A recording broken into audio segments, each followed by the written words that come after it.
Bienvenidos y muchas gracias por estar con nosotros en quienique.com.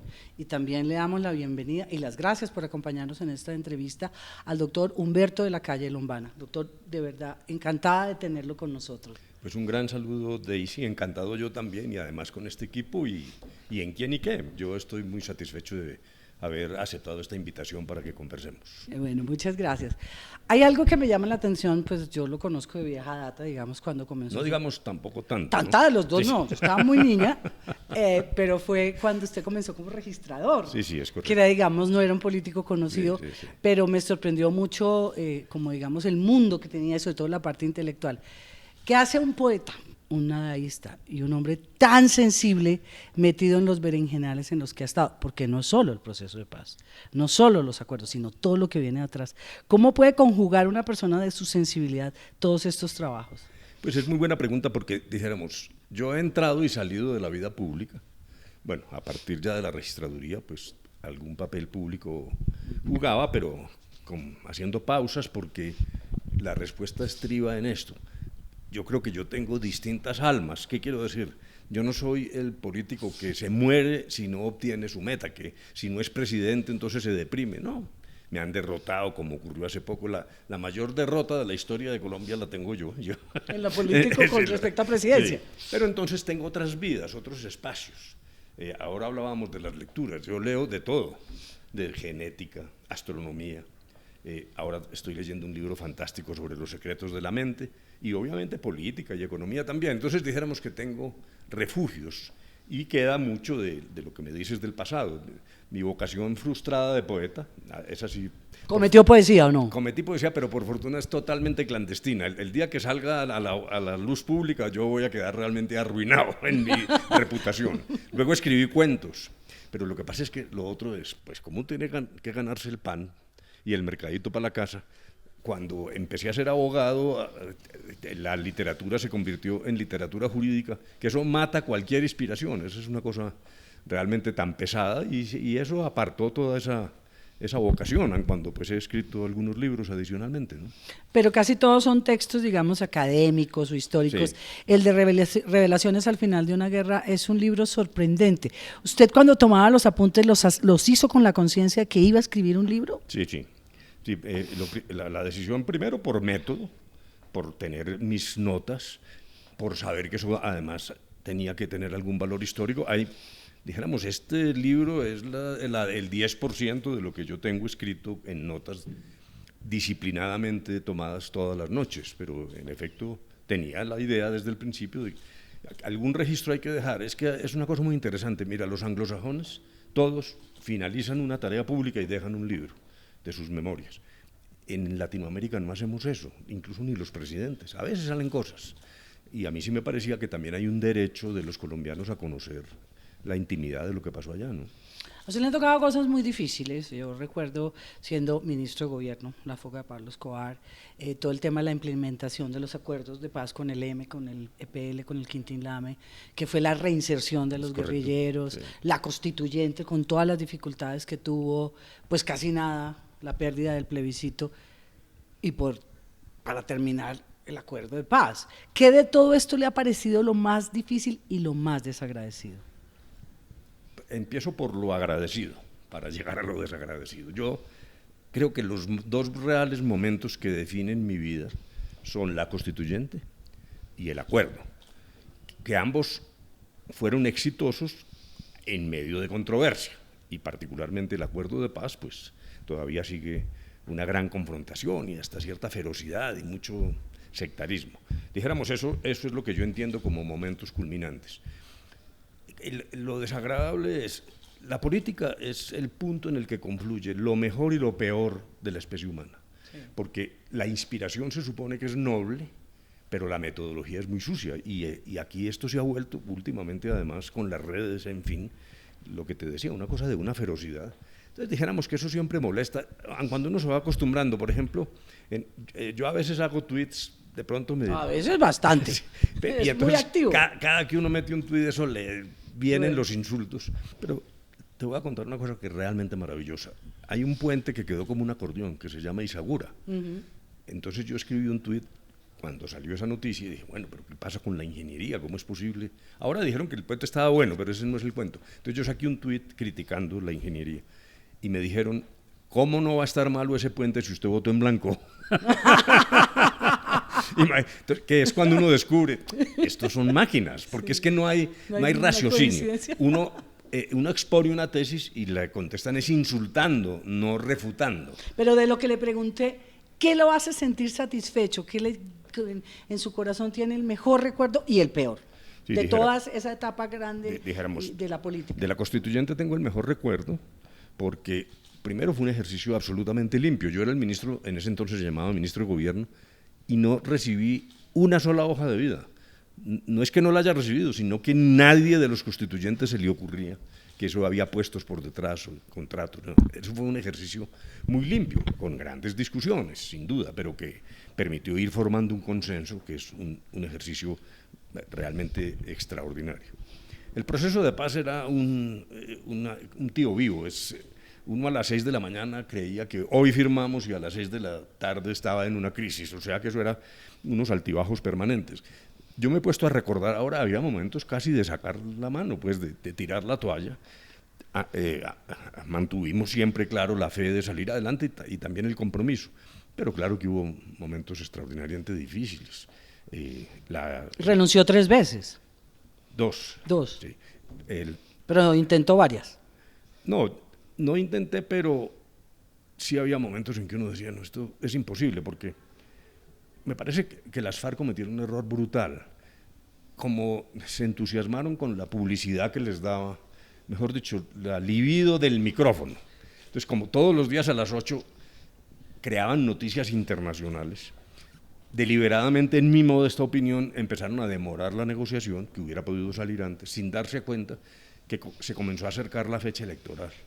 Y entonces ya no estábamos frente a un escenario de paz con mayúscula, sino una paz con minúscula como un comodín de la lucha política. Entonces, de pasar a negociar con las FARC en La Habana, por detrás teníamos la opinión pública, los medios, y se fue acrecentando pues, la crítica, la impaciencia, etcétera, que es parte de lo que explica la pérdida del plebiscito. Entonces, y en cada una de estas periplo había circunstancias muy difíciles. El secuestro del general Alzate a mí me pareció que era el fin de las conversaciones. Eso está muy bien explicado en el libro. Veníamos de secuestros de 12 años de duración, pues eso era inviable. Sin embargo, ahí la FARC mostraron reflejos y rápidamente se solucionó. Luego, ahí cuento en el libro también, hubo un momento en que se rompió la mesa de verdad, no solo bluff o forcejeo, que fue alrededor del tema del narcotráfico. Es una cosa muy graciosa porque claro, siempre en una mesa, hay un momento hacia las 8, 8:30 de esa noche, donde yo digo, señores, se rompió la mesa, nos vamos. Las FARC siempre dirían, es una pataleta de este señor, eso mañana se arregla. Pero fue algo muy curioso porque para el regreso nosotros teníamos que pedir un avión militar, que era el avión presidencial de la época de Misael Pastrana. ¿Ah, verdad? En esa cacerola nos transportaban, ¿no? Pues, pero era el Fokker. El Fokker, sí. El viejo, pues sí. En ese montamos, ministro, por No, favor. pues claro, sí, pero es que con el paso del tiempo, es como un G. Willis, dijéramos. Pero es como un Mercedes fino, bueno, viejo. Entonces yo pedí el avión y seguramente por el correo de las brujas, las FARC se enteraron y dijeron, no, este señor se fue, o sea, es real. Y hacia las 11 de la noche aparecieron con los garantes y logramos superar ese lenguaje que estábamos proponiendo de ruptura de los vínculos de las FARC con el narcotráfico, pero ahí hubo una crisis. Bueno, 1000 circunstancias más, fue algo muy difícil, pero yo miro en la distancia y me siento muy gratificado. En medio de los insultos y tal, ya realmente no me preocupan, porque yo creo que históricamente esto cada vez se va a ir abriendo paso pese a cierta adversidad de parte del gobierno con lo que se pactó, ¿no? Hay una parte del libro que me parece muy interesante y es en la que usted comenta lo de la negociación, que ustedes tenían un plan absolutamente concebido de cómo se negociaba. En los procesos anteriores, nunca, que yo recuerde, se sentaron a la mesa con un plan concebido. Me acuerdo del Caguán, no se logró absolutamente nada. En el de Serpa, en el de John Agudelo, OSA, todos los consejeros presidenciales que hubo, comisionados, como se llamara. ¿Por qué esta vez sí se logró y usted fue el que decidió que tenían que tener una agenda específica? Sí, entonces, eso que estás diciendo es muy interesante porque esta acumulación de fracasos, en parte, en muy buena parte, se debió a la idea de que una mesa con las FARC era como la Meca, como una cosa para lo divino y lo humano. Yo me acuerdo en el Caguán, pues tú lo has dicho muy bien, entonces hasta el presidente de la Bolsa de Nueva York, porque era como un atractivo turístico, ir a tomarse pues un trago con Casa Verde, con Marulanda, y atrás, exacto. Y a mí me tocó abrir las conversaciones en Caracas, siendo ministro, no fui negociador, era Chucho Bejarano, pero allí se adquirió un compromiso tan gaseoso y tan amplio como en las ocasiones anteriores, pues que esto ya estaba condenado al fracaso. Entonces, dijéramos, la primera evidencia de cómo no debíamos comportarnos era, por un lado, impedir esas agendas gaseosas, y se logró una agenda de 6 puntos en la etapa secreta. Allí fue determinante Sergio Jaramillo, que yo en ese momento aún no estaba incorporado. 6 puntos que son concretísimos para finalizar un conflicto, que se deriva en un tema que parece abstracto, pero no lo es: la diferenciación entre paz y fin del conflicto. Nosotros fuimos a La Habana y era el mensaje para las FARC: vamos a terminar este conflicto y estos 6 puntos son funcionales. Y la paz depende de nosotros. Y la paz se hará, ustedes sin armas, todos los colombianos. Eso no es un problema de las FARC, ni del gobierno X, ni del gobierno Y, sino de lo que sigue, que a veces me entristece un poco, porque es que justamente esto estaba previsto para una duración de década y media con los colombianos, pero bueno, ahí vamos. No hay que perder la fe, ¿no? Esperanza, en que nos toca implementarnos a nosotros. Sí. Me llama la atención lo que usted está comentando respecto a lo que está pasando en este momento con el Comité del Paro, porque empezamos con 13 puntos, vamos en 114 o yo no sé cuántos. ¿Qué consejo les daría usted en el estado en que están la famosa conversación nacional con ellos? Sí, yo diría lo siguiente: primero, mi diagnóstico es que allí confluyen distintas inquietudes, algunas, dijéramos, clásicamente sindicales. Entre los 13 puntos hay unos de largo alcance, el tema de los páramos, etcétera, pero hay elementos concretos, repito, como en una tradición sindical, los profesores, en fin. A eso se sumó, que yo creo que es una cosa sin antecedentes, pues una gran cantidad, sobre todo de jóvenes. El escenario común es la insatisfacción, pero la idea de los jóvenes no es exactamente la misma. Claro que hay preocupaciones materiales de los jóvenes, falta de empleo, falta de universidad, etcétera, pero yo sostengo que esto es una cosa mucho más profunda. Aquí lo que estamos viendo es un cambio de la sociedad, jóvenes fatigados de estar todo el día compitiendo para salir a qué, a consumir y cuál es el resultado de la vida, y en cambio se enfocan en el tema del medio ambiente. Yo creo que hay una cultura diferente, que es uno de los errores del gobierno, en mi opinión, es el mal diagnóstico. Entonces, arranca una situación, el 21, que termina en vandalismo, lamentablemente, que implicó ataques también a la fuerza pública, que igualmente hay que rechazar. Pero lo que no había ocurrido nunca en Colombia es que esto se alargara. Siempre estas eran movilizaciones de un día. Sí. Y en segundo lugar... Ya amenazan para enero seguir, sí, ¿no? Y lo segundo es la cacerola, que a mí sí me parece que es inédita. Francamente, a mí me causa cierta sonrisa algunas expresiones de altos funcionarios públicos diciendo que eso es Putin, pues poniendo a sonar en los barrios ricos de Bogotá, de clase media, media alta. Eso, que le hacen caso a Putin. Esto sí fue realmente espontáneo. Entonces, en ese panorama, yo, ¿qué creo? Los 100 puntos me parece que es un despropósito, porque, mejor dicho, le voy a decir con franqueza, terminaron haciéndole el favor al gobierno. Esos 100 puntos, sí, francamente, le quitan foco a la marcha y va a generar un desencanto y un rechazo de la gente. Otra cosa que parece que van a hacer, pero se demoraron, es hay que hacer una tregua en Navidad. Así anuncian que vienen movilizaciones, que sobre la base de los 100 puntos, repito, porque es que es muy difícil encontrar alguien que esté de acuerdo con todos los 100 puntos, entonces eso lo que hace es dispersar el foco. O sea, no van a llegar a ninguna parte. Pues a este paso no, porque ahí sí el gobierno le van a dar la razón al gobierno, decir, pero ¿qué quieren? ¿Dónde y cómo y en qué manera hablamos de todo ahí sí lo divino y lo humano? Entonces, o sea, ellos no pararon la Meca, llegaron los estudiantes, los indígenas, exacto, los que tienen SIDA, los LGTB. Y es el tradicional, dicho con respeto, maximalismo de la izquierda radical, que siempre cree que llegó el momento de la revolución, como si estuviéramos a punto de la toma de la Bastilla, y entonces salen de madre. Yo sí creo que eso es francamente un error absurdo, porque puede ser que si como pareciera el gobierno tenía una táctica para diluir esto, pues le hicieron el favor, ¿no? O sea, no va para ninguna parte. ¿Hay algún momento dentro de las conversaciones en el acuerdo en La Habana en que usted siente que la guerrilla realmente se da cuenta que el país no los quiere, que no se pueden ir a unas elecciones y pueden haber aceptado que cometieron errores? Sí, es muy interesante porque, dijéramos, las conversaciones arrancan con la convicción de las FARC de que ellos eran el ombligo del mundo, con una cosa pues que era hasta graciosa, pero pues la tesis de que la verdadera representación genuina de los colombianos estaba en manos de ellos, pero que eso no afloraba era por culpa de ustedes, de los medios, de los gringos, del Departamento de Estado, era realmente una burbuja, que derivó hacia una circunstancia, y es que las primeras semanas y hasta meses de las conversaciones se convirtieron en un ejercicio retórico, de ellos echando propaganda política y nosotros insistiendo en que aquí hay una agenda.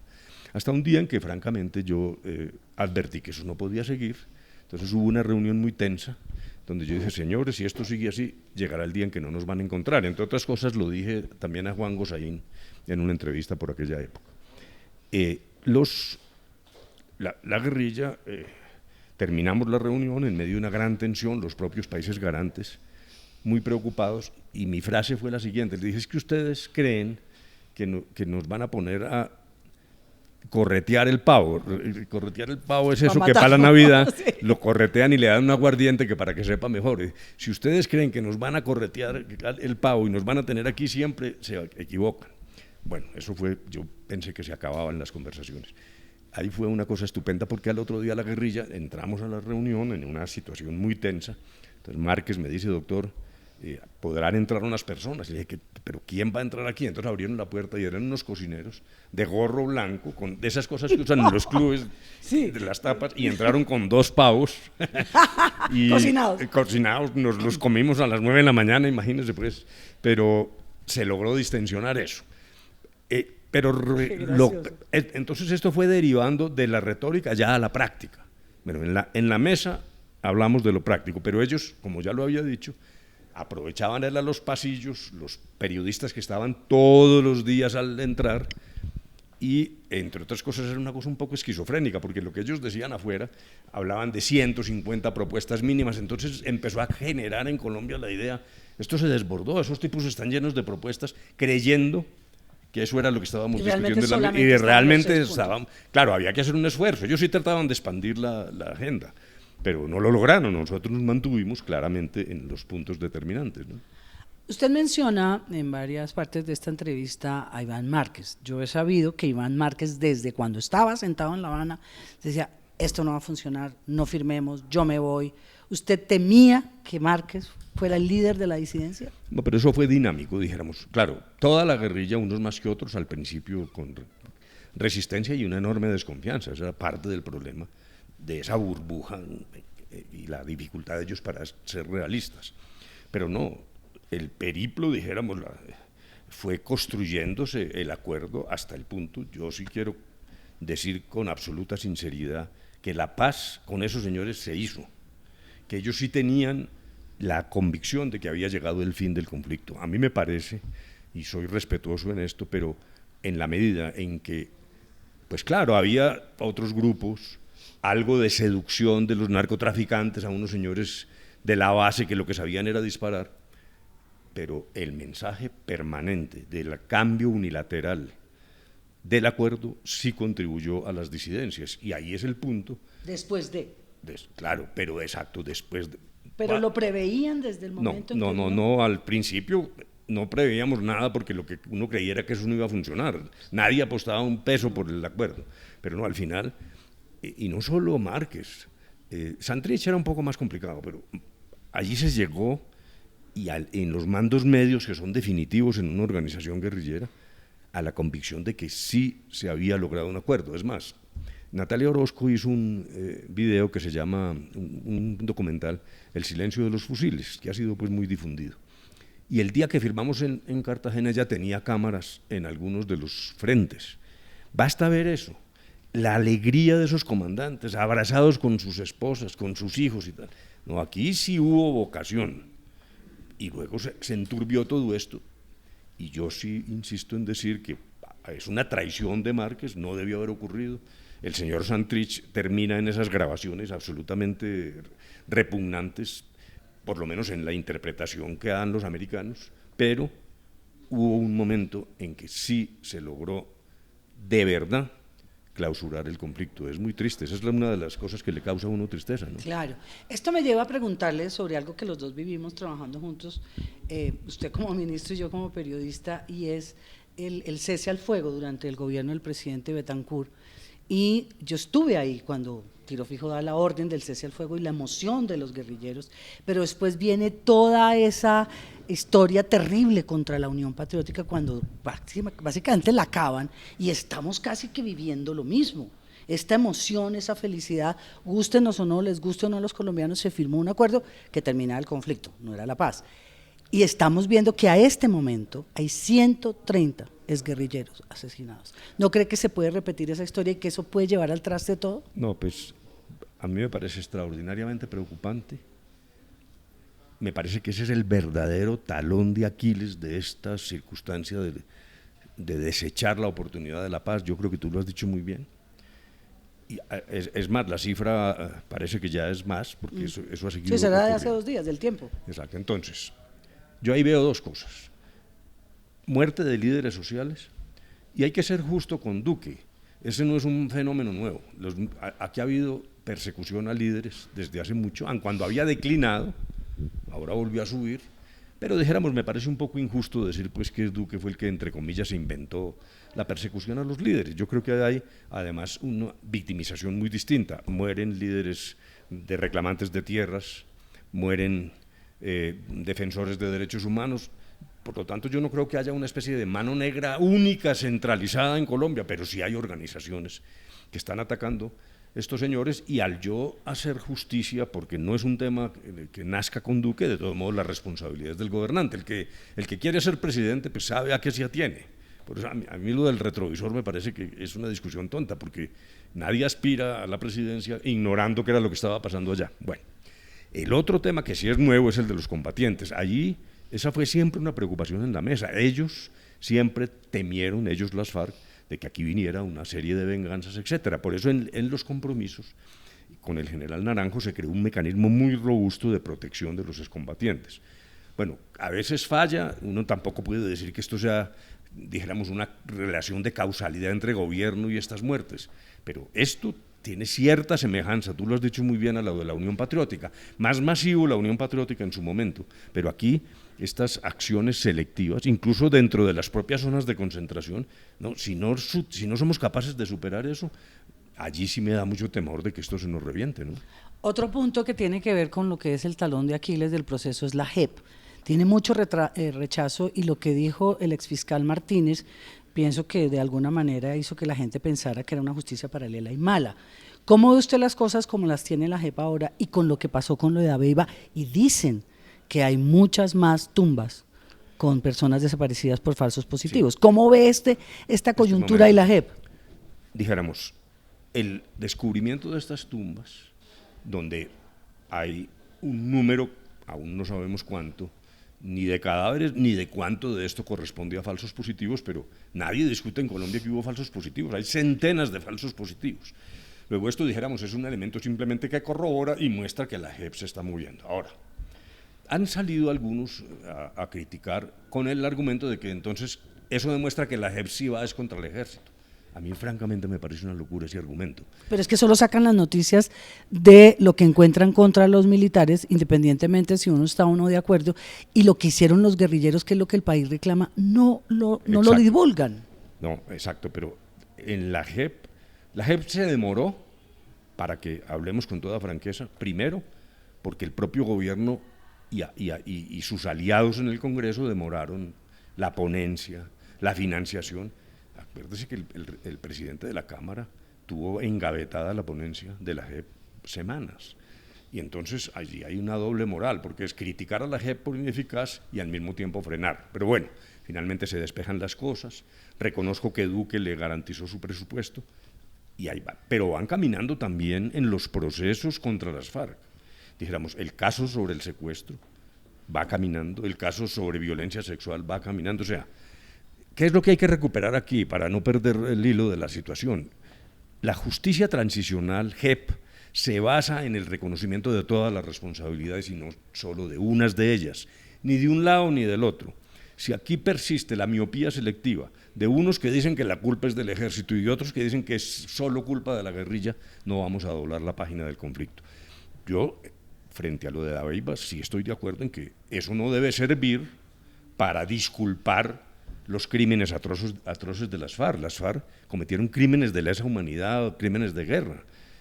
Por eso es necesario doblar la página, reconociendo todas las responsabilidades, reparando y con garantías de no repetición. Entre otras cosas, esto que ocurrió en Dabeiba, en un proceso además que tiene que ver con la verdad, contribuye a la no repetición, porque lo que necesitamos es más conciencia los colombianos de que no podemos repetir. Y en el caso de los niños, que ha sido un tema tan sensible, porque las FARC no han dicho toda la verdad. Oí una versión de una persona muy bien enterada que al parecer hacia el final, cuando ya se iba a firmar el acuerdo, ellos comenzaron a devolver a los niños para que no les contaran la cantidad de menores que tenían. ¿Qué de cierto hay en eso? Ese es uno de los casos más frustrantes. Incluso la opinión pública siempre exigía qué pasa con los niños.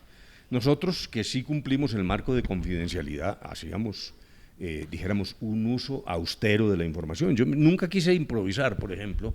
Me decían, no, usted leyendo esos papeles, eso ya no se usa. No, yo no voy a correr el riesgo. Cada palabra en el jefe de la delegación pesa, porque o es una negativa o es una concesión y después se la cobra. Entonces, dijéramos que en medio de las conversaciones siempre tuvimos presente la situación de los niños combatientes, hasta el punto de proponer, aun cuando la regla general era nada está acordado mientras no esté acordado todo, a las FARC les exigimos medidas inmediatas en muchas ocasiones, que finalmente, y ese fue un error de las FARC, se fueron diluyendo. Esa es una de las explicaciones que he oído. Sin embargo, no creo que la cantidad haga diferencia en la responsabilidad penal. Ese es uno de los crímenes más graves, el de reclutamiento de niños. Nosotros fuimos los primeros en publicar el famoso video doloroso del mono Jojoy diciéndoles mis bebés. Ese fue, con eso arrancó quién y qué. Es un horror y se veían una cantidad de niños, no había 60, había muchos. Sí. Ese es un hecho, pero lo que quiero decir es que la responsabilidad por 60 o por 1000 finalmente es la misma, en términos incluso de derecho penal internacional. ¿Qué le pasaba a las FARC? A lo mejor puede haber otra explicación, y es la definición de menor, que es un tema muy complejo y hasta difícil de explicar. Para nosotros menor era un menor de 18. ¿Por qué? Porque lo dice la ley colombiana, pero también porque lo dice el protocolo adicional en materia de reclutamiento de niños. Las FARC sostenían que era menos de 15. Este es un argumento muy difícil de usar porque inmediatamente le tiran a uno huevos podridos, pero uno tiene que reconocer que las FARC en eso se pegaba del Estatuto de Roma, que habla de 15 años. Sí. Cuando nosotros les dijimos, pero es que la ley colombiana habla de 18, pues en una mesa de negociaciones de unos señores que lo que quieren es destruir el sistema, mencionar la ley colombiana es inocuo. Pues así, no, pues es que, presidente, aquí estamos. Yo les resbalaba, nosotros ¿no? venimos desde afuera del sistema. Sí. Por lo tanto, ese tema tan teórico puede tener una explicación militar horrible, que era el debilitamiento militar si liberaban combatientes, porque muchos de ellos estaban entre esas edades, ¿no? Entonces, me parecería que eso es un poco más, es una mejor explicación, mejor no en el sentido moral, sí, pero dijéramos es más clara de lo que pudo pasar. Al final fue dramático, porque realmente logramos el protocolo antes del finalizar las conversaciones, pero no fue posible que cumplieran. Esa es una deuda de las FARC muy grande. Justamente es un delito internacional de los que no son amnistiables. Y, por eso y se lo cobran a usted, ¿no? Porque dicen, claro, es que Humberto de la Calle les regaló, Humberto de la Calle se dio, Humberto de la Calle les permitió que se quedara en la impunidad eso. Sí, pero hay que tenerles paciencia, porque yo tengo la tranquilidad de que lo que se hizo era lo que había que hacer si uno quería conseguir un acuerdo. Es que esa sí es eso es como la carambola después de hecha, que siempre es fácil. Los que vivimos allí, o sea, por ejemplo, la discusión sobre las penas alternativas y la participación política, que fue al final lo que impidió el acuerdo con el uribismo y con los del no. Pero allí la discusión no era entre un acuerdo menos bueno o menos malo, Yo dije que era el mejor acuerdo y me dan durísimo. No, el mejor acuerdo es el que termina el conflicto. Es que no hay un catecismo de acuerdos o una especie de escala de Richter donde diga este es un acuerdo 10, este 9. No, es el mejor el que puso fin.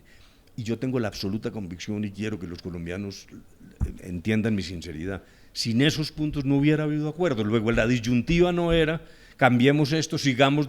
Llegó un momento en que o queríamos el acuerdo o no. Y los puntos que no se lograron, con el no conciliamos el 98% de sus peticiones.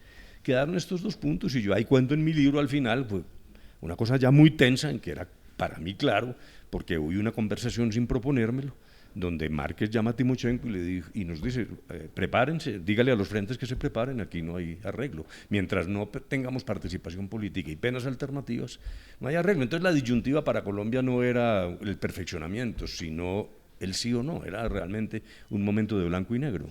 ¿Cuántos nietos tiene? Tengo 6 nietos, todos ¿Niños? hombres, una anomalía, ¿no? ¿Todos hombres? Todos hombres, sí, es una especie de patota.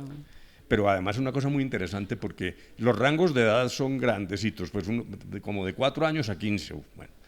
Entonces los más chiquitos, esa es una cosa muy interesante, porque son barra.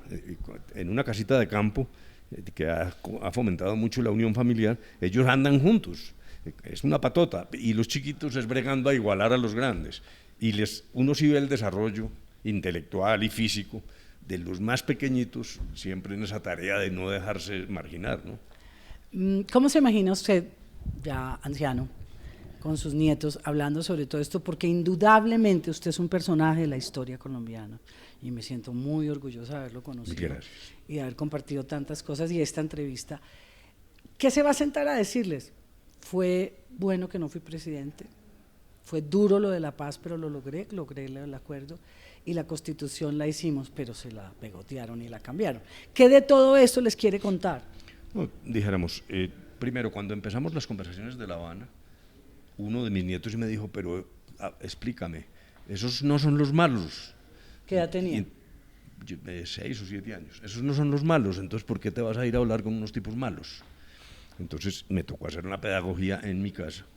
Cuando yo tomé la decisión de La Habana, toda la familia me apoyó y mi señora, bueno, ahí no hubo vacilación, pero sí venía la pregunta del niño, lo que implicó decir, sí señor, son muy malos, han hecho mucho daño, hay también otros malos, pero lo que se trata es de que termine esta sangría de millones de víctimas. Y entendieron hasta el punto de que varios de ellos en sus colegios llevaban publicaciones y las pegaban en las carteleras, defendiendo el proceso y tal. Incluso de uno de los colegios de un nieto me invitaron como 2 o 3 veces a hablarle a la comunidad. ¿Y ellos están convencidos de que fue bueno hoy en día? Totalmente, no, claro. Y están convencidos de que es una pérdida de una oportunidad y que, entre otras cosas, desde la perspectiva de los jóvenes, lo que se debía hacer es desarrollar los acuerdos. Pero claro, ese punto es muy crítico y muy importante por esto. Cuando se anunció la mesa y yo acepté ser el jefe de la delegación, el doctor Álvaro Uribe dijo que era reprochable que fuéramos a hablar con terroristas. Entonces, claro, el argumento, pues yo lo sentí como una palmada en la cara. Caramba, lo que me indujo a una... ¿Habló con los paracos? No, pues sí, pero es que no quiero personalizar esto para molestarlo a él, sino para contar lo que yo viví. Pero claro, a uno le sorprende el argumento y lo pone a simbrar el alma, es decir, ¿yo qué es lo que estoy haciendo? En ese momento voy a ser cuidadoso con las palabras en su significado profundo, había la certeza de la posibilidad. Alguien podrá decir, este señor, ¿qué es lo que está diciendo? No, certeza de que era posible, no certeza de triunfar. Entonces el camino que se nos abría y a Santos y al gobierno era, negociamos para superar esta ola de violencia, o no, con el argumento de que esos señores son terroristas, lo que nos garantizará 1, 2 o no sé cuántas décadas de más sangre. Por lo tanto, es al revés de lo que dijo el doctor Uribe cuando dijo que era antiético hablar con estos señores.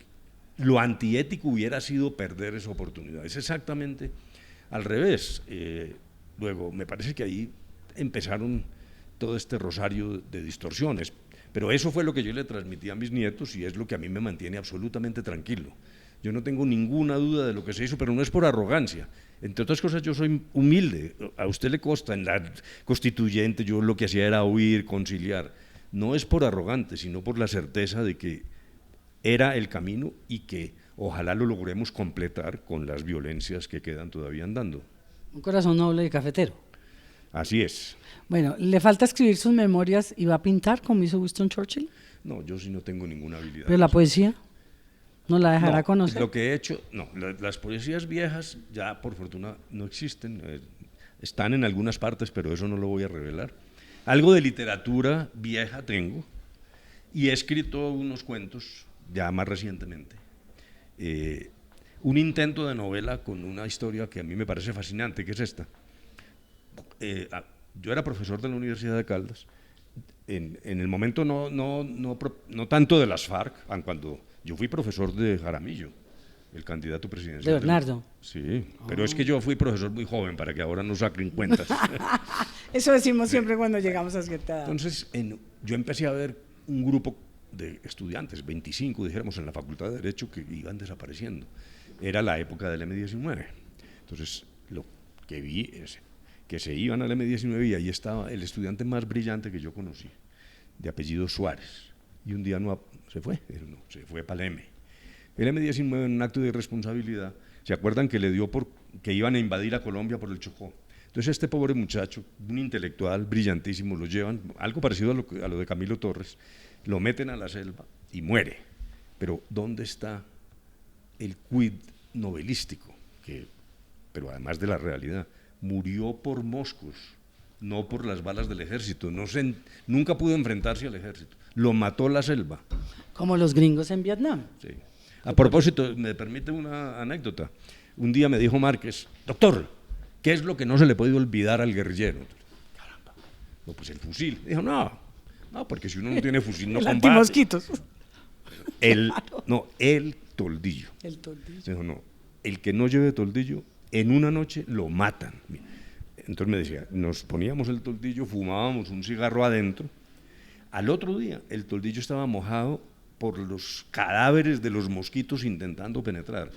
Si usted no lleva toldillo, se muere. Lo primero que hay que echar en la cesta, en el morral del guerrillero, es el toldillo. Sí, la guerra de guerrillas es la más difícil. Es una cosa ¿no? brutal. Porque y también ciegas. para el ejército. Sí, también, claro. Sí. Doctor Humberto, termina una década y empieza el 2020. Para usted, ¿quién es el personaje de esta década, tanto en Colombia como en el mundo? En este momento estoy iniciando una tarea y estoy encantado, que la había ignorado antes, que es el cambio climático. Entonces, mi heroína es la niña con cierta deficiencia mental que ha conmovido el mundo con ese mensaje, que tiene mucho que ver con lo que está pasando en Colombia, como ya lo dije.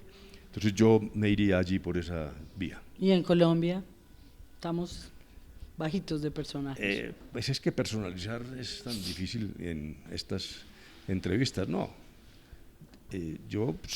Para mí, pero claro que va a ser una obviedad lo que voy a decir, el fenómeno de esta década es el proceso de conversaciones con las FARC, pero alguien dirá que es una opinión sesgada, ¿no? Pues gústenos o no, sí, sí. Es una a mí sí es histórico, aún para quienes están en contra, pues es histórico. Sobre todo porque llegó a buen término. Sí. Equivocado, mal. Hay que cuidarlo, hay que cuidarlo. Cuidarlo. La parte que me preocupa es la oportunidad que se nos pierde. Bueno, de verdad es un placer escuchar al doctor Humberto de la Calle. Quisiera quedarme horas y horas y yo creo que quienes vean esta entrevista van a darme la razón, independientemente si están o no de acuerdo con lo que él dice. Yo lo admiro profundamente y siento que ha hecho una muy buena labor por Colombia. Muchas gracias, doctor de Bueno, la Calle, gracias por Daisy, estar con nosotros. al equipo y a ustedes, mil gracias. Bueno, espero que tiene les guste. muchas fans, tiene toda la juventud de la redacción de Quién y Qué es fan del doctor Humberto de la Calle. Bueno, y a ustedes los invitamos a continuar siempre con nosotros en quienique.com. El placer de saber, ver y oír más.